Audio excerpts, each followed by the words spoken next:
नमस्कार। कार्यक्रम विशेष संवादमा यहाँलाई स्वागत गर्दछु। म सचिता बुढाथोकी। हामी विशेष संवादमा विशेषतः शिक्षा क्षेत्रको बारेमा कुराकानी गर्दै आइरहेका छौँ। आज हामी शिक्षा क्षेत्रको सामुदायिक विद्यालयहरूको अवस्था के छ त? पक्कै पनि विश्वका अहिले विद्यालयहरू कोरोनाको प्रभावमा परेर बन्दाबन्दीको अवस्थामा छन्। नेपाल पनि अछुतो छैन। नेपालका विद्यालयहरू पनि यति बेला कोरोनाकै कारणले गर्दाखेरि बन्दाबन्दीको अवस्थामा छन्, जसमा पनि कतिपय विद्यालयहरू क्वारेन्टाइनमा प्रयोग भएका छन्, जसको कारणले गर्दाखेरि विद्यालय अहिले खोल्नु हुँदैन, यो कोरोना झन् फैलिन्छ, जोखिम बढ्छ भनेर यति बेला विद्यालय खोल्ने त के, विद्यालय यो कोरोनाको कहरको बेलामा विद्यालय बन्द गरेर 8 महिनादेखि घरमा बसेका बालबालिकाहरूलाई वैकल्पिक शिक्षाको नाममा अनलाइन कक्षा शिक्षा सञ्चालन यति बेला भइरहेको छ। यो सबैले सञ्चालन गर्न सकेका छैनन्, कहीँ कतै मात्रै यो सञ्चालन भइरहेको छ। अब भनौँ सामुदायिक विद्यालयमा विविध खालका समस्या छन् र समाधान पनि नभएका होइनन्, तर जति सरकारले लगानी गरेको छ तर त्यो अनुसारको प्रतिफल दिन सकेन भनेर सामुदायिक विद्यालयमा प्रश्न सधैँ पनि उठ्ने गरेको छ। सँगसँगै सामुदायिक विद्यालयमा राजनीतिकरण भयो, शिक्षक योग्य भएन, त्यसपछि भौतिक पूर्वाधारहरू राम्रा भएन। जसरी निजी विद्यालयले आकर्षित खालका भौतिक जुन भवनहरू निर्माण गर्छ, सामुदायिक विद्यालयमा बेवास्ता भयो, कर्मचारी पनि मनलाग्दो रूपमा नियुक्ति भयो, यावत कुराहरूले जरो गाडिरहेको छ। आखिर किन सामुदायिक विद्यालयमा हामीले सोचे अनुसारको विद्यार्थीको उन्नति, प्रगति र गुणस्तरीय शिक्षा दिन सकेनौँ त? आज यो विषयमा कुराकानी गर्नेछौँ र कुराकानीको लागि यति बेला हामीसँग हुनुहुन्छ सामुदायिक विद्यालय व्यवस्थापन समिति महासङ्घका अध्यक्ष हुनुहुन्छ कृष्ण थापा। उहाँले सामुदायिक विद्यालय अध्यक्ष भएर आइसकेपछि उहाँले गर्नुभएको काम, उहाँहरूको भूमिका लगायतका विषयमा पनि हामी आज चर्चा गर्नेछौँ। सर, यहाँलाई स्वागत छ। आराम हुनुहुन्छ सर? एकदम। आजभोलि के गर्दै हुनुहुन्छ? अब अहिले हामी यो कोभिडको कारणले विद्यालय बन्द भएको करिब 8 महिना प्रवेश गरेको छ। यो सन्दर्भमा विद्यार्थीहरूलाई कसरी सिकाइ निरन्तरता गर्ने भन्ने कुरामा केही क्याम्पेनहरू सञ्चालन गरिरहेका छौँ। यो चाहिँ अहिले हामी 30,000 सामुदायिक विद्यालय, करिब 30,000 सामुदायिक विद्यालय व्यवस्थापन समितिहरूको राष्ट्रिय छाता सङ्गठन हो। त्यसकारणले पनि आम अभिभावकहरूको चिन्ताको विषयलाई दूर गर्नु र आम अभिभावकहरूलाई यो बेला धैर्य धारण गर्नको लागि आह्वान गर्नु र आम विद्यार्थीहरूलाई चाहिँ यो सिकाइलाई निरन्तरता गर्न सहजीकरण गर्नु र शिक्षक मित्रहरूलाई परिचालन गर्नु हाम्रो मुख्य भूमिका हुन्छ त्यस बेला। त्यसै क्रममा अहिले हामी सिकाइ निरन्तरताको लागि राष्ट्रिय अभियानको रूपमा हामी जुटेका छौँ यति बेला। कहाँ पुग्नु भयो त? यहाँले भन्नु न, जुटेका छौँ भन्नुभयो। अब तपाईँले एकदम प्रति प्रश्न गरिहाल्नु। 30,000 विद्यालय सबै बन्द छन् र यसमा करिब 70 लाख जति बालबालिकाहरू अध्ययनरत छन् 30,000 विद्यालयमा। ती बालबालिकाहरूको विगत 3 महिना त अन्योलमै रह्यो। जब असार 1 गते 2077 असार 1 गतेदेखि विद्यार्थीका लागि वैकल्पिक सिकाइ सहजीकरण निर्देशिका तयार भयो र कार्यान्वयनमा आयो। त्यो पहिलो चरण थियो, त्यो 2 महिना लागू भयो। 2 महिना लागू हुँदाखेरि त्यसको त्यति धेरै ठुलो प्रभावकारी रहेन। त्यो कुराको विषयमा पनि हामीले व्यवस्थापन समितिको भूमिका के हुनसक्छ भन्ने विषयमा विभिन्न शैक्षिक संवादहरू सञ्चालन गऱ्यौँ। त्यसपछि हामीले स्थानीय स्तरका सरकारहरूसँग विद्यालयका बालबालिकालाई कसरी शिक्षकलाई कसरी पुर्याउने भन्ने विषयमा सहजीकरण विद्यार्थीमा यो 70 लाख विद्यार्थीले सबैले वैकल्पिक शिक्षाको नाममा आएको छ नि, अनलाइन कक्षा क्याम्पिङ पनि यहाँहरूले सञ्चालन गरेको भन्नुभयो। यो सबै विद्यार्थीसँग पुगेको छ, जोडिएका छन् विद्यार्थी?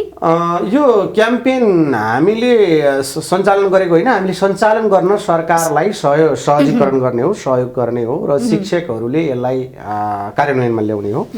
र यो सबै 100% चाहिँ सबै विद्यार्थीमा पुग्न सकेका छैन, किनभने त्यसैले गर्दाखेरि यसलाई अहिले हामीले 5वटा क्याटेगोरीमा चाहिँ विद्यार्थीहरूलाई वर्गीकृत गरेका छौँ, जसमा अनलाइन पहुँच भएका, अनलाइन पहुँच नभएका, अब कतिपय चाहिँ पाठ्यपुस्तकमा मात्रै गर्ने, कतिको चाहिँ मोबाइल पनि नभएका, नभएका, कतिको चाहिँ सञ्चारको कुनै माध्यमै नभएका र कतिपय चाहिँ टिचरहरूसँग संलग्नै हुन नसक्ने त्यस्ता विद्यार्थीहरूको क्याटेगोरी गरेको छ र जसमा अनलाइनको कुरा गर्दाखेरि चाहिँ पहुँच साह्रै न्यून छ। यति प्रतिशत भन्न सकिँदैन, तर राष्ट्रिय आँकडाको रूपमा चाहिँ 20-25% मात्रै विद्यार्थीहरू चाहिँ त्यो अनलाइनको पहुँचमा छन्। तर अब त्यो अनलाइनभन्दा बाहिरकालाई कसरी गर्ने भन्दा के एफएमले समेट्ला र त्यसका लागि वैकल्पिक चाहिँ शैक्षिक सामग्रीहरू पनि तयार गरेको छ सरकारले र युनिसेफले पनि त्यसलाई सपोर्ट गरेको छ। त्यही कुराहरूलाई चाहिँ वितरण गर्ने कुरामा, त्यसको चाहिँ प्रभावकारी रूपले अभिभावकसम्म पुर्याउने कुरामा, विद्यार्थीसम्म पुर्याउने कुरामा केही व्यवस्थापन समितिहरू मार्फत शिक्षकहरूद्वारा त्यहाँ पुर्याउने काममा सहजीकरण गरिन्छ। तर यो सामुदायिक विद्यालय जुन एउटा निःशुल्क विद्यालय हो, विद्यार्थी अभिभावक रोजेमा पढ्न सकिरहेको छैन, निजी नै रोजिरहेका छन्, यो खास कारण किन हो यो पनि बताइदिनुहोस्। यो आकर्षित किन गर्न सकिन सामुदायिक विद्यालयमा निजी विद्यालयको आकर्षण सामुदायिक विद्यालयको अलि विकर्षण हो कि भन्ने छ। तर यसका 30,000 विद्यालयमध्ये केही गुड प्र्याक्टिसहरू बाहिर आएका छैनन्। धेरै यस्ता विद्यालय छन् जहाँ चाहिँ 7,000 भन्दा माथि विद्यार्थीहरू चाहिँ एकदम प्रतिस्पर्धामा भर्ना गर्नुपर्ने विद्यालयहरू पनि छन्। त्यो चाहिँ के हो भनेदेखि त्यहाँको पढाइ शिक्षण विधि आकर्षण गर्ने कुरा एउटा महत्त्वपूर्ण कुरा हो। अघि हामीले केही चाहिँ पहिल्यैदेखि चर्चा चलाइरहेको के हो भने शिक्षकहरूको शिक्षण विधिमा केही क्षमता विकास गर्न जरुरी छ र पहिला ट्रेडिसनल हिसाबले गरिएका क्षमता विकासले अहिले काम लाग्दैन, किनभने प्रविधिमा आइसक्यो र धेरै विद्यार्थीहरू शिक्षकभन्दा अलिकति प्रविधिको हिसाबले अगाडि पनि छन् र त्यो अवस्थामा प्रभावकारी बनाउनको लागि चाहिँ शिक्षकहरूको क्षमता विकासमा महत्त्वपूर्ण भूमिका हुन्छ। र अर्को कुरा विद्यालय व्यवस्थापन पक्षमा पनि इन्भाइरोमेन्टली त्यसको व्यवस्थापन गर्ने कुरामा पनि केही महत्त्वपूर्ण हाम्रो भूमिका छ त्यसमा। र विद्यालयमा शिक्षकलाई शिक्षण कार्यमा भन्दा बाहेक अरू कुरामा अल्मलिनु पर्यो भनेदेखि उहाँहरूले त्यो समय दिन सक्नुहुन्न। तर जस्तो कि सर विद्यालय व्यवस्थापन समितिको महासङ्घ तपाईँ अध्यक्ष हुनुहुन्छ, तर अहिले देशका त्यो सामुदायिक विद्यालयको अवस्था हेर्नु निकै नाजुक छ। भवनहरू चारैतिर भत्किएका छन्, चौरमा हेर्ने हो भने जथाभावी त्यो हुन्छ नि घाँसहरू उम्रिएको छ। त विद्यालय भन्न पनि लाज लाग्ने अवस्था छ नि, तपाईँहरूले ध्यान चाहिँ कहाँ पुर्याउनु भयो? अब यस विषयमा तपाईँले एकदम हामीलाई घचघचाउनु भयो, धेरै राम्रो कुरा। र अहिले 2072 सालको भूकम्पले चाहिँ करिब 9700 विद्यालय भत्किएको थियो। तर सबै विद्यालय अहिले बन्न सकेको छैन। त्यसैले हामीले विद्यालय पुनर्निर्माण महाअभियान चाहिँ हुनुपर्छ र त्यसमा 14 जिल्लाको चाहिँ करिब 9700 विद्यालयहरू भत्किएको सन्दर्भमा चाहिँ अहिले करिब आधा जति विद्यालयहरू बनिसकेका छन् र केही विद्यालयहरू चाहिँ टहरामै छन्। त्यो कुरामा पनि त्यसलाई चाहिँ पुनर्निर्माणको लागि हामीले आवाज उठाइरहेका छौँ र सबै कुरा भौतिक मात्र होइन। जस्तो कि मैले भन्न खोजेको बर्खायाममा विद्यार्थीले चुहिएको त्यो टिम बजेर पढाइमा डिस्टर्ब हुने, चुहिएको त्यो उसमा भिजेर पढ्नुपर्ने सुरक्षितै छैनन् के विद्यार्थीहरू? छैन, विद्यालय सुरक्षित हुनु पहिलो आवश्यक छ। विद्यालयको एउटा भौतिक पक्षले सुरक्षित हुन जरुरी छ, अर्को चाहिँ मानसिक रूपले पनि सुरक्षित हुन जरुरी छ। अब भौतिक रूपले चाहिँ सबै विद्यालयमा आधारभूत सबै चिजहरू पुगेका छैनन्। तर आजभन्दा 10 वर्ष अगाडिको विद्यालयको स्थिति हेर्ने हो भने अहिले धेरै विद्यालयहरू भौतिक पूर्वाधारमा छन्। हामी 30,000 विद्यालय मध्ये चाहिँ करिब 25-26,000 विद्यालय भौतिक पूर्वाधारमा राम्रै चाहिने पुस्तकालय छन्। जस्तै तपाईँको चाहिँ खानेपानी छ, शौचालय पनि केही विद्यालयहरूमा पुगेको छ, खेलकुद मैदान केही विद्यालयमा पुगेको छ। अब विद्यालयको सन्दर्भमा चाहिँ किन त्यस्तो हुन सकेन? दुईटामा पुग्दैमा सबैमा पुगेको छ भनेर हाम्रो चाहिँ नि यो समुदायले निर्माण गरेका विद्यालय हुन्। यस्तो 30,000 यहाँले भन्नुभयो नि विद्यालयमा, सामुदायिक विद्यालयमा कति हजारमा पुगेको छ भन्नुहोस् त? अहिले लगभग चाहिँ 22-23,000 विद्यालयमा आधारभूत कुराहरू भनेको मतलब चाहिँ नि तपाईँको चाहिँ नि बस्ने ठाउँ छानोसम्म र केही शौचालयहरू त्यो भएको अवस्था छ। तर वेल इक्विपेबल चाहिँ छैन। एकदमै राम्रो उपकरणीय, राम्रो प्रविधि, राम्रो खेल मैदान, घेराबारा सबै भएको, वाल भएको सबै चाहिँ छैन। तर हामी त्यो विषयमा नै आवाज उठाइरहेको छौँ। त्यो कारण के हो भने सरकारले बजेटै छुट्याउन सकेको छैन। अहिले करिब 11% को हाराहारीमा बजेट छ। भनेदेखि बजेट त 20% हुनु पर्यो नि। ल मानौ बजेट यहाँले 20% बजेट हुनु 20% भनिरहँदाखेरि 11% बजेट कम भयो त त्यो 11% बजेटको त खोइ त प्रतिफल अनि त्यो पनि त हामी दिन 11% सकेनौँ त। बजेट लगानी बढी चाहिँ खोज्छौँ। हजुरहरूले चाहिँ यही सञ्चार माध्यमबाट के कुरा अगाडि बढ्नु पर्यो भने 11% बजेट चाहिँ करिब 10% बजेट चाहिँ शिक्षकको तलबमा जान्छ होइन। तलबमा जाने भए हुनाले खोइ त्यहाँ भौतिक पूर्वाधारको लागि, खोइ त्यहाँ शैक्षिक सामग्री उत्पादनको लागि, खोइ त्यहाँ चाहिँ नि तालिमको लागि, यी कुराहरूमा चाहिँ खोइ त्यहाँ व्यवस्थापकीय पक्षको लागि, खोइ त्यहाँ इन्भाइरोमेन्ट व्यवस्थापन गर्नको लागि त्यो छैन। त्यो नभएसम्म त्यो चाहिँ समुदायले त बिल्डिङ बनाइदियो, समुदायले त हामीले एटलिस्ट लगानी सहयोग गर्यो। हेरेर काम गर्ने भन्दा पनि लगानी भनेको बिस्तारै वृद्धि होला, त्यो पछिको कुरा होला।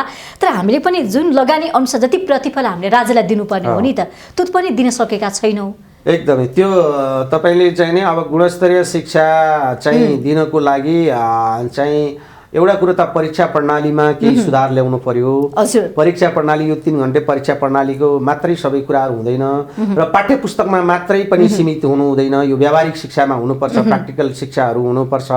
अर्को कुरो चाहिँ शिक्षकको लगनशीलता त एउटा महत्त्वपूर्ण कुरा छँदैछ र अर्को कुरो शिक्षण विधि पनि अर्को महत्त्वपूर्ण कुरा छ र अर्को कुरा चाहिँ व्यवस्थापकीय पक्ष पनि एउटा महत्त्वपूर्ण कुरा छ। त्यो कुराहरू हुँदाखेरि चाहिँ बल्ल विद्यालय राम्रो बन्न सक्छ। तर सर म यहाँ रोकेँ, यहाँले यति कुरा भनिरहँदा यो 5-7 वटा कुरा भन्नुभयो नि, एकदमै राम्रो कुरा छ। यो कुरा विद्यालयमा लागू भएको छ त? तपाईँ त अध्यक्ष पनि हुनुहुन्छ, अनुगमनमा जानुभएको छ कि छैन, कसरी पढाइ भइरहेको छ भनेर? एउटा कुरो त शिक्षकहरूको परिचालनको सन्दर्भमा अलिकति छलफल गरेर अगाडि बढ्नुपर्छ र शिक्षकहरूले उत्तरदायी भएर आफ्नो जिम्मेवारी पुरा गर्नुपर्छ। कतिपय विद्यालयमा शिक्षकै छैनन्, पढाउन जाँदैनन्। नेपालको तपाईँको आँकडा हेर्नुहुन्छ भने तलब करिब घर बसेर 3500 खान्छन्। विद्यालयमा त उच्च माध्यमिक तहको कुनै पनि शिक्षक दरबन्दी नै छैन, आधारभूत रूपमा चाहिँ नि त्यो दरबन्दी नै छैन।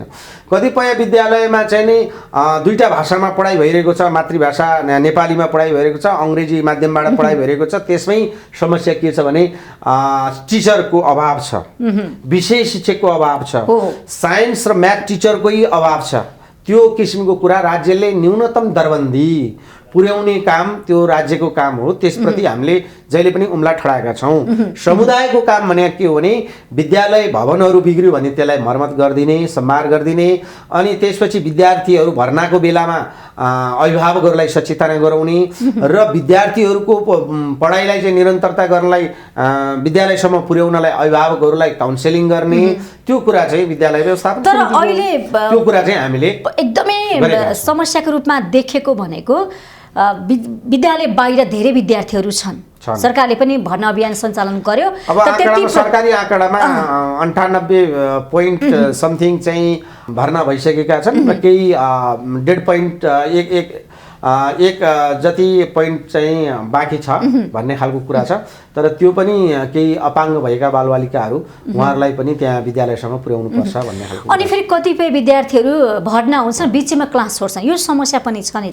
एकदम ड्रप आउटको समस्या धेरै छ। त्यो के कारणले छ भन्दाखेरि एउटा कुरो त बाल विवाह हुन्छ, एकदम सचेतना भए तापनि छोरीहरूको चाँडै विवाह हुन्छ, त्यो खालको समस्या छ। अर्को कुरो चाहिँ कतिपय विधि अलिकति प्रभावकारी नभएका कारणले गर्दाखेरि त्यो सामुदायिक विद्यालयबाट चाहिँ निजी विद्यालयतिर आकर्षण हुने अवस्था छ। अर्को कुरो चाहिँ विद्यालयभित्र आकर्षक चाहिँ नि खेल मैदानहरू, आकर्षक पुस्तकालयहरू, अब उपकरणीय सामग्रीहरू अथवा चाहिँ नि डिजिटल सिस्टमबाट कहिलेकाहीँ उहाँहरूलाई पढ्न मन लाग्छ, त्यस्तो किसिमको कुराको अभावको कारणले गर्दाखेरि ड्रप आउट हुने सङ्ख्या छ। त्यसलाई चाहिँ नि भर्ना मात्रै गरेर हुँदैन, उहाँहरूलाई त्यहाँ टिकाइराख्नुपर्ने प्रमुख चुनौती छ नि त। यो भूमिका कसले खेल्ने? तपाईँहरूले खेल्ने अथवा राज्यले खेल्ने अथवा शिक्षकहरूले खेल्ने, विद्यालय खेल्ने हो, टिचरले खेल्ने हो। टिचर चाहिँ सधैँभरि विद्यालयमा अध्यापन गराउनुहुन्छ। टिचरले अलि आकर्षण तरिकाले विद्यार्थीहरूलाई मनोरञ्जनका तरिकाले कुन विधिबाट हुन्छ टिचरहरूले त्यो गर्नुपर्छ, किनभने टिचरहरू रेगुलर स्कुलमा हुने भएको हुनाले।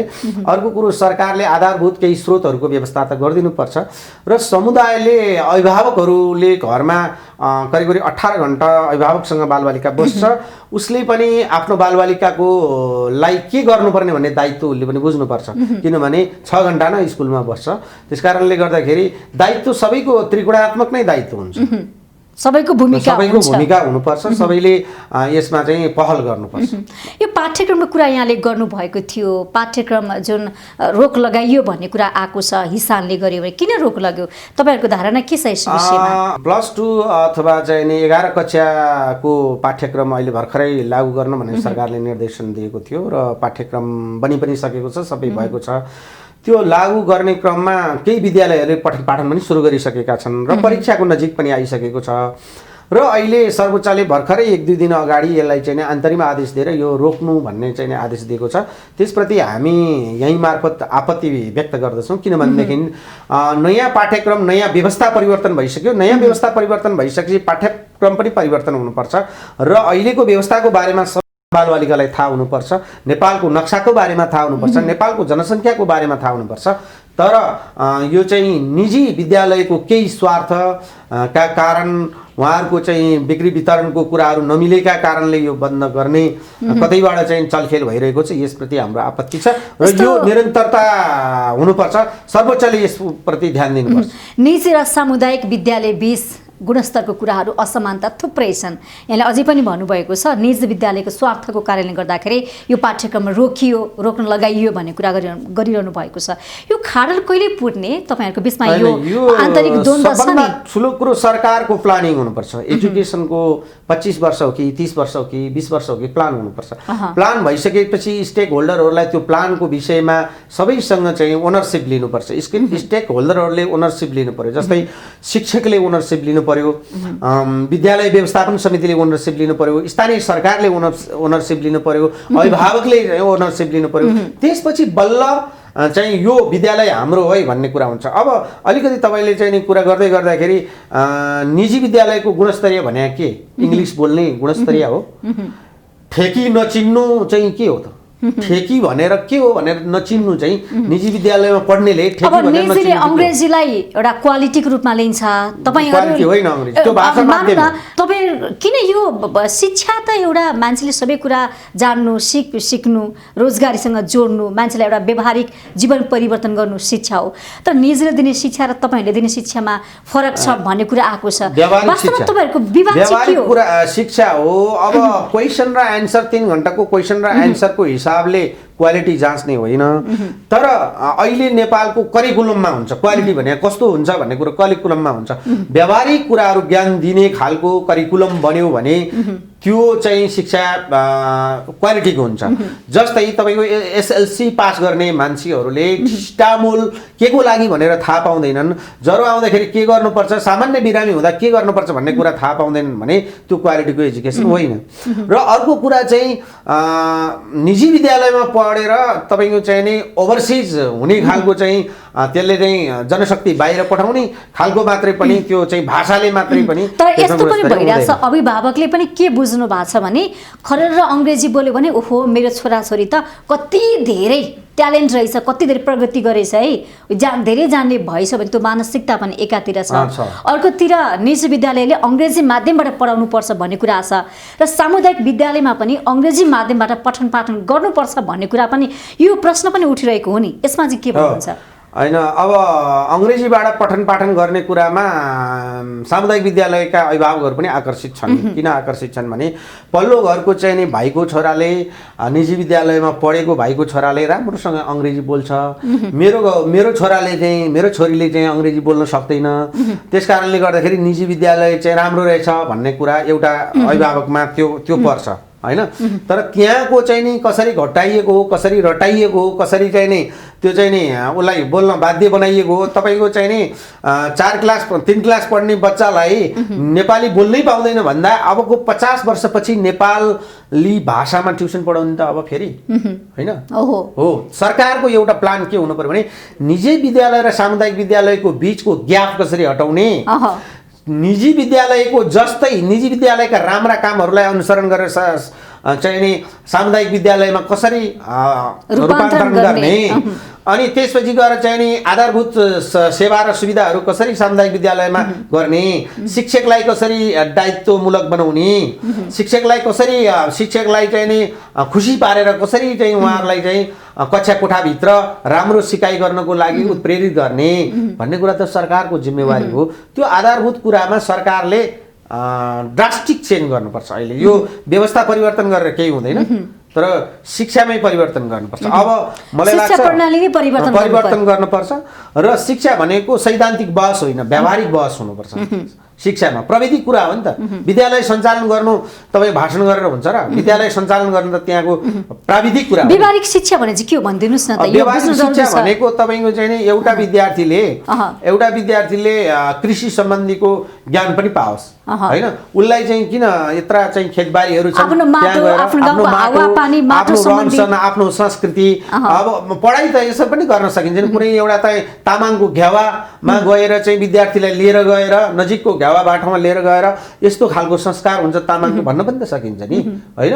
अनि यता चाहिँ नि बिहा वर्तमानमा पनि त त्यो खालको गर्न सकिन्छ। त्यो भनेको के हो भने आफूले त्यो आफ्नो जीवनलाई काम लाग्ने खालको शिक्षा दिने कुरामा चाहिँ स्कुल कक्षाभित्र मात्र होइन, कक्षा बाहिर पनि नलेज दिनु। यो सामुदायिक विद्यालयको अवस्था चाहिँ के छ त? अनि तपाईँले समग्रमा भन्दाखेरि सामुदायिक विद्यालयको अवस्था खस्केको छ, गुणस्तरीय खस्केको छ भन्ने नै मिडियाबाट धेरै चाहिँ नै आउँछ, धेरै ठाउँमा हैन। हामीले त्यो देखेका छौं, गुनासो पनि आइरहेको छ, अभिभावकहरूले लगाएको होइन, तपाईहरुले देखेको कुरा भन्नुभयो। तर त्यो सुधार चाहिँ पहिलाको तुलनामा धेरै सुधार छ।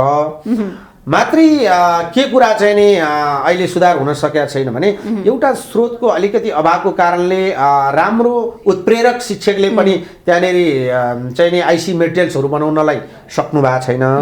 अर्को चाहिँ अब पुस्तकहरू खाली करिकुलमको किताबहरू मात्रै छ। तपाईँ निजीमा कुरा गर्नुहुन्छ भने निजीमा धेरै किताबहरू एक्स्ट्रा पनि छ, तर त्यो एक्स्ट्रा चाहिँ जबरजस्ती लादिएको छ। त्यो किताबको टेक्स्ट बुकले मात्रै हुने कुरा होइन। त्यसमा चाहिँ व्यावहारिक रूपले चाहिँ पढाउन सकियो, एक्सपोजर टुर गराउन सकियो, कुनै दृश्यावलोकन गर्न सकियो, त्यो गरियो भने राम्रो हुन्छ। जस्तै हाम्रो महिनामा एक दिन भ्रमण गराउने विद्यार्थीहरूलाई हुन्छ। जस्तै अहिले अनलाइनको कुरा गर्नुभयो, अनलाइनको कुरामा विद्यार्थीहरूलाई त्यति धेरै आकर्षणै छैन। किन आकर्षण? साना विद्यार्थीहरूलाई उनीहरूलाई चाहिँ कार्टुन हेर्ने चाहिँ उनीहरूको बढी इच्छा छ। तर त्यही कार्टुन सिस्टमबाट प्रसारण गर्दै भए हुँदैन। त्यो किसिमको प्राविधिकहरू राखेर त्यहाँ खर्च गरेर कार्टुन बनाएर विद्यार्थीलाई रमाइलो हुन्थ्यो। कार्टुनमा त दिनभरि बस्थ्यो त विद्यार्थी। अहिले चाहिँ करिब 45 मिनट के अरे 40 मिनट विद्यार्थीलाई त्यहाँनिर राख्न पनि गाह्रो हुन्छ। फेको कुरा पनि आएको छ नि, अनलाइन कक्षामा बढी चर्को मूल्य भयो, अभिभावकहरू आक्रोशित पनि छन्। भनौँ न बिलहरू घर-घरमा विद्यालयको हकमा चाहिँ सरकारले निशुल्क नै त्यो व्यवस्था गर्न खोजेको छ। अब पर्याप्त मात्रामा छैन, एकदमै चाहिँ नि हामी पनि प्रयत्न गरिरहेका छौँ। र निजी विद्यालयको सन्दर्भमा चाहिँ अलिकति शुल्क लिनको लागि अनलाइन भन्ने खालको कुरा छ। त्यो अनलाइन चाहिँ सबैमा पहुँच नपुग्ने भएपछि अब शुल्क चाहिँ सबैसँग लिने, पहुँच चाहिँ सबैसँग पुर्याउन नसक्दाखेरि फरक हुन्छ। र अब निजीमा अलि बढी पहुँच छ, किन भनेदेखि चाहिँ निजीमा अलि हुने खाने सम्पन्न वर्गका मान्छेहरू छन् जसको चाहिँ नि फोन टेलिफोनहरू विभिन्न खालको प्रविधिहरू पनि हुने। तर सरकारसँग त बजेट धेरै पनि छ, सरकारले पनि सामुदायिक विद्यालयलाई अनलाइनसँग जोड्न सक्थ्यो होला नि त? सक्थ्यो सरकारले चाहिँ नि त्यसो गर्न प्रयत्न गरेको छ, अहिले प्रयत्न चाहिँ गरेको छ पछिल्ला अवर।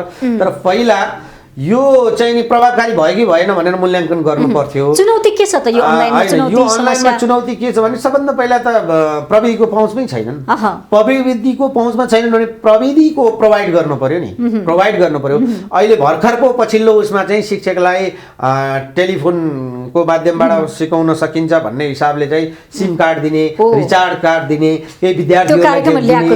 अब त्यो भयो। अर्को चाहिँ नि के हुन्छ भने समुदायमा चाहिँ नि वाइफाई फ्री गर्ने कुरा पनि आएको छ। हबहरू जोडिदिएर हैन, सेन्टरमा हबहरू जोडिदिने अनि त्यसपछि त्यहीँबाट प्रसारण गरिदिने, त्यस्तो खालको कुराहरू चाहिँ बल्ल अहिले यो पछिल्लो इमर्जेन्सी एजुकेसन प्लानले त्यो चाहिँ नि केही ल्याएको छ, कार्यान्वयन हुन बाँकी छ। अब गुणस्तरको कुरा गर्छु म अघि पनि यो कुरा हाम्रो उठेको थियो सामुदायिक विद्यालयको स्तर उन्नति गुणस्तरको कुराहरू पटक पटक यो प्रश्नको रूपमा आउने गरेको छ अब कसरी यसको स्तर उन्नति गर्ने होला त स्तर उन्नति कसरी जाने सामुदायिक विद्यालयलाई व्यवस्थित एकले अर्कालाई दोषारोपण गरेर स्तर उन्नति हुँदैन तपाईले निजलाई आरोप तपाईलाई आरोप लगाउने त्यो भन्दा पनि सरकारले एटलिस्ट 20% बजेट उपलब्ध गर्न सकेन भने 18, 17, 16 हुन सक्ला त्यो भन्दा बाहेकको कुरा समुदायका अभिभावकहरूलाई आह्वान गर्न पर्यो तपाईका छोराछोरी पढ्ने स्कुलमा लगानी तपाईँ पनि गर्नु सरकारले खुलेर भन्न पर्यो अनि निशुल्क भन्ने निशुल्क पनि गर्न नसक्ने निशुल्क भनेपछि फी पनि उठाउन नपाउने अनि अभिभावकहरूको मनस्थितिमा के हुन्छ भन्दाखेरि हामीले शिक्षामा लगानी नै गर्नु पर्दैन लगानी नै नगरेपछि त्यसको प्रतिफल आउँछ र आउँदैन तर सामुदायिक विद्यालयका अभिभावक पनि लगानी गर्न तयार हुनुहुन्छ तर त्यसको विधि र प्रक्रिया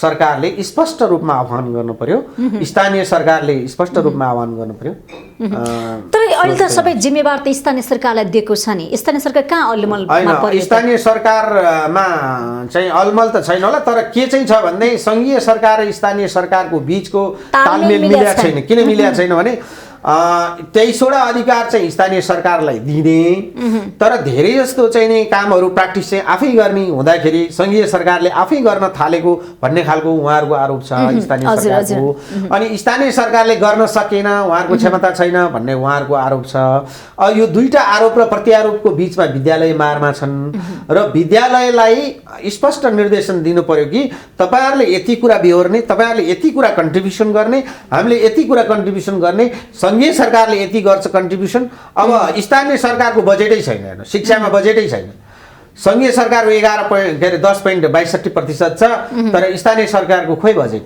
कम्तीमा 10% 5% पनि हुनु पर्थ्यो नि त छैन त्यसकारणले गर्दाखेरि यो गुणस्तरीय चाहिँ बिना स्रोत बिना तयारी हुन सक्दैन अनि यसको लागि त अब तपाईहरुले सरकारलाई भन्नु पर्यो तपाईहरुले सामुदायिक विद्यालयको रेखदेखको लागि सञ्चालन के कसरी भइरहेको छ भन्ने हामीले आवाज यसमा माध्यमबाट उठाएका छौं यस्तै विभिन्न मिडिया माध्यमबाट उठाएका छौं हामीले विभिन्न खालको चाहिँ प्रेस मिटहरू गरेर उठाएका छौं हामीले प्रेस विज्ञप्तिहरू गरेर उठाएका छौं हामीले चाहिँ अभिभावकहरूको सचेतना मार्फत उठाएका छौं हामीले चाहिँ स्थानीय सरकारलाई ज्ञापन पत्र चाहिँ दिएर उठाएका छौं हामीले उठाउन सक्ने आवाजहरू हामीले पैसा हाल्न सक्ने कुराहरुमा अभिभावकहरूलाई सचेत गराएका छौं र सरकारले लगानी गर्नुपर्ने कुरामा लगानी वृद्धि गर्नुपर्यो भनेर हामीले आवाज उठाएका छौं अनि सरकारले तपाईहरुलाई कस्तो प्रतिक्रिया दिएको छ त हुन्छ म गर्छु भनेछ अनि सरकारले प्रतिबद्धता सबभन्दा पहिला त म भन्छु सरकारको प्लानै छैन योजना छैन प्लान चाहिँ कस्तो छ भन्दाखेरि चाहिँ तपाईको राज्यको प्लान हुनुपर्छ एजुकेसनमा प्लान हुनुपर्छ हैन शिक्षा मन्त्रालयको केही अस्थायी खालका प्लान बनाउने 6 महिनामा फेरि त्यो बदलिने मन्त्री आएपछि बदलिने राजनीतिक परिवर्तन भएपछि प्लान परिवर्तन हुने अनि त्यसपछि सोच पनि परिवर्तन हुने अनि त्यो चाहिँ त्यसको आइडियोलोजी पनि परिवर्तन हुने सबै परिवर्तन हुने भएपछि त स्थिरता चाहिँ कहाँ हो त सबभन्दा पहिला चाहिँ एजुकेसनमा एउटै प्लान हुनुपर्छ छ तर चाहिँ यो चाहिँ नि संस्थागत चाहिँ गर्नको लागि चाहिँ प्लानहरू हुनु पर्यो स्थायी प्लान हुनु पर्यो त्यसपछि त्यो प्लानको गोरेटोमा हिँड्न सकिन्छ अब यो बन्दाबन्दीको अवस्थामा रहेका सामुदायिक विद्यालयहरू कहिले खोल्छन् भन्ने एउटा जिज्ञासा हुन सक्छ अभिभावक प्रतीक्षामा छन् विद्यार्थीहरू पनि 8 महिनादेखि घरमा हुनुहुन्छ कहिले विद्यालय जान पाउने हो कसरी पढ्ने अबको पठन पाठन कसरी हुन्छ होला त अब सबभन्दा पहिला त कहिले खुल्छ भन्ने कुरा चाहिँ शिक्षा मन्त्रालयले बिस्तारै खोलाउने वातावरणमा छ स्थानीय सरकारले त केही ठाउँमा निर्देशन पनि गरिसकेका छन् सबभन्दा पहिला शिक्षा मन्त्रालय र स्वास्थ्य मन्त्रालयको बीचको चाहिँ कोअर्डिनेसन हुनु पर्यो